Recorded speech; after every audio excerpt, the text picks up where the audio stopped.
What is Joe Biden? You probably know him from when he was in the Senate and you were in the House, and even from his years as vice president. What is Joe Biden's ardent desire for war, calling Vladimir Putin names and refusing to speak with him on the phone and saying he's got to be removed from power, and even declaring 3 times in the past 2 years, Putin has lost, Putin has lost, Putin has lost.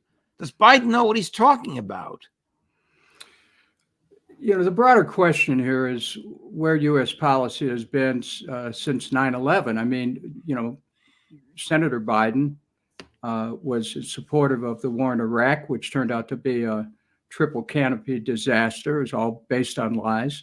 Right. And the same kind of thinking exists in the U.S. government. Sometimes some of the same people are there who took us into Iraq, and now they're, building on the disaster of Iraq, of Libya, and of our policy generally in that region, and they're propelling us into wars against Russia, staging a war, potential war against China.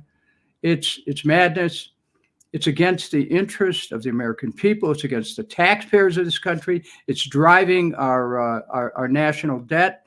It's leading to the collapse of America, not the collapse of Russia, not the collapse of China, but the collapse of America itself.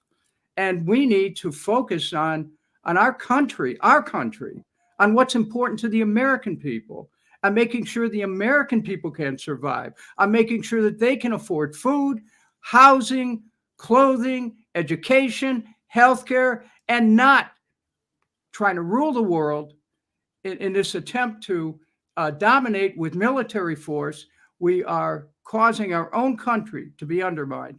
And I feel very strongly that it's time to put America above all that. It's time to put country above party. And it's time to draw the line and challenge these people who are in office or running for office, who want to keep us in war, who want to deny our civil liberties, which are being lost the more America goes towards war, and who are now actually trying to drag us into a wider war with Iran.